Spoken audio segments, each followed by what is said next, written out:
तो अब घर वालों के कंसर्न के हिसाब से ये हो गया था कि चलो सर्जिकली उनके पैर तो हटा दिए जाएंगे, एम्पुटेट कर दिया जाएगा, लेकिन हाँ मेडिकेशन के थ्रू उनको उनका जो सर्वाइवल है वो बढ़ जाएगा। फिर सर चले गए। अब वहाँ पे जो उनकी सेकेंड नंबर की बहू थी वो आई मेरे पास। उन्होंने मुझसे पूछा कि मैम क्या हाल है, कैसे ठीक हो पाएंगी ये, आपको क्या लगता है? तो मैंने यही बोला कि नहीं नहीं ठीक हो जाएंगी, पैर तो नहीं रहेंगे, लेकिन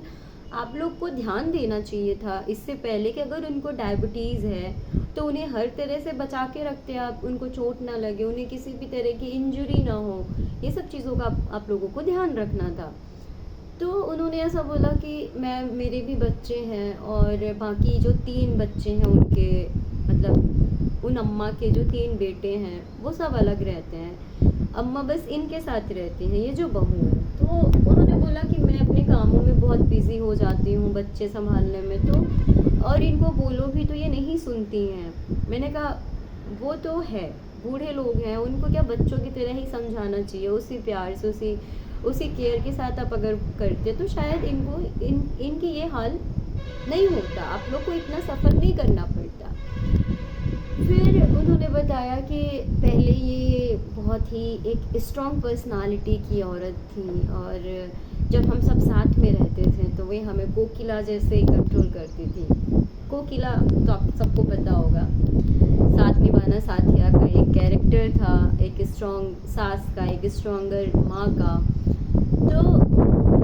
ये था कि जब तक सब साथ में थे शी वॉज क्वाइट नॉर्मल, और सबको उंगलियों पे रखना, यू नो,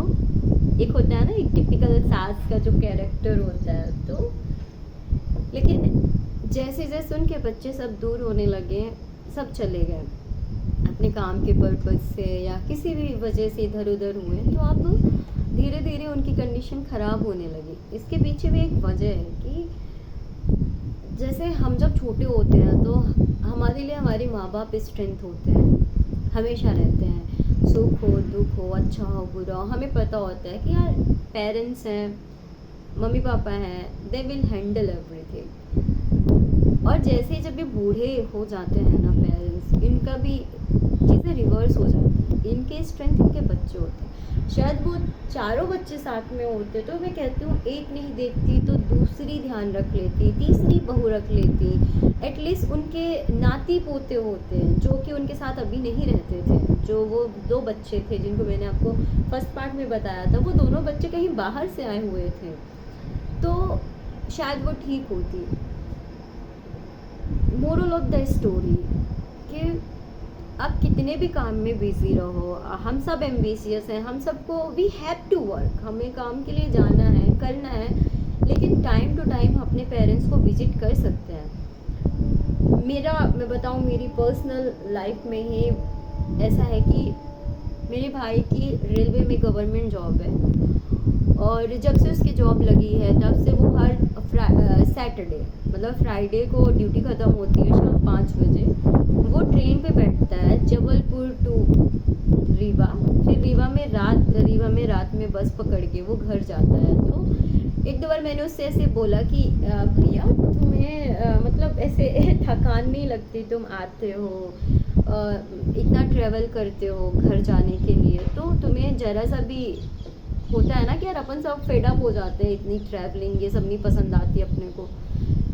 तो उसका एक पॉइंट था कि मैं घर जाता हूँ इसके लिए नहीं कि मम्मी पापा खुश होंगे, मैं घर इसलिए जाता हूँ क्योंकि मुझे खुशी होती है उनको देख करके, उनके लिए छोटी मोटी चीज़ें करके। जैसे भैया जाता है, उसकी आदत है जब वो घर जाता है तो भाभी के साथ सुपरमार्केट जाएगा, वहाँ से आइसक्रीम, जितनी भी अच्छी अच्छी चीज़ें होती हो ना, जो मेरे पापा को जो है तो रसगुल्ले बहुत पसंद है वो भी छेने वाले, तो मतलब उसका डब्बा लेके आना है, उसे ये चीज़ें बहुत अच्छी लगती हैं। और उसका तो ये प्लान भी है कि नहीं,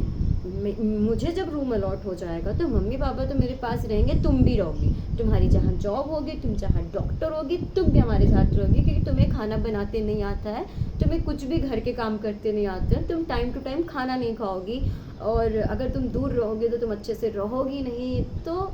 एक ये चीज़ है, मतलब ऐसा नहीं है कि आई एम जस्ट कंपेयरिंग, मैं बस ये बता रही हूँ कि भैया कहीं ना कहीं भैया के होने से मम्मी को बहुत ही ज़्यादा, एक्चुअली मेरी मम्मी भी डायबिटिक है तो उन्हें मीठा तो हम नहीं देते हैं बिल्कुल भी, लेकिन हाँ जब भैया रहता है ना तो अब हम दो भाई बहन में से कोई एक तो रहना ही होगा, रहना भी चाहिए आई गेस, मैं तो जा नहीं पाती हूँ प्रॉपरली, भैया रहता है। और जब भैया रहता है ना तो मम्मी पापा भाभी भैया आपस में ऐसे खेलते कूदते बिजी रहते हैं, और कहीं ना कहीं वो जो 2 दिन है ना वो यूँ निकल जाते हैं, पता भी नहीं चलता। तो मेरा यही है कि हॉस्पिटल लाने की नौबत ही नहीं आनी चाहिए। आप अपने घर वालों का इतना तो ख्याल रखो कि कभी अगर बाई चांस अगर उनको कुछ होता भी है तो आपके पास एटलीस्ट बताने को रहे कि हाँ इतने दिन पहले इनको ये हुआ था, सो दैट जो डॉक्टर है जो वो ट्रीटमेंट देने वाला है ठीक उसको प्रॉपर पता रहे कितने दिन हो गए, कितना ज़्यादा सीवियरिटी हो जाना चाहिए, कहाँ तक चीज़ें फैल चुकी हैं, सो दैट आप उसको टैकल करो। बस ये है। और मेरी बातें बस इतनी है कि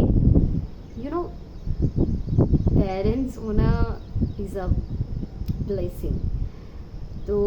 किसी के सामने आपको ये रिक्वेस्ट करना कि उनकी जान बच जाए, उससे पहले आप उनको इतना फिट फैट रखो कि बस इन्हें कुछ नहीं होगा और आपको किसी के सामने रिक्वेस्ट ना करनी पड़े। बस this is the moral of the story. और जैसा कि मैंने बताया मैं ये सारी चीज़ अपनी बुक्स पे लिखती, क्योंकि मुझे ऐसा था कि मैं अपने मेडिकल लाइफ को तो पूरी एकदम एक हैपनिंग बुक टाइटल दूंगी, बट ये जो छोटी छोटी चीज़ें जो होती रहती है अपनी लाइफ में और पता नहीं कब तक ये चीज़ें स्किप हो जाएं, तो मैंने बस ये अपने चैनल के थ्रू मैंने सोचा मैं एक बार शेयर करूं और मैं ऐसी करती जाऊंगी। मुझे अगर कभी ऐसा लगता है कि हाँ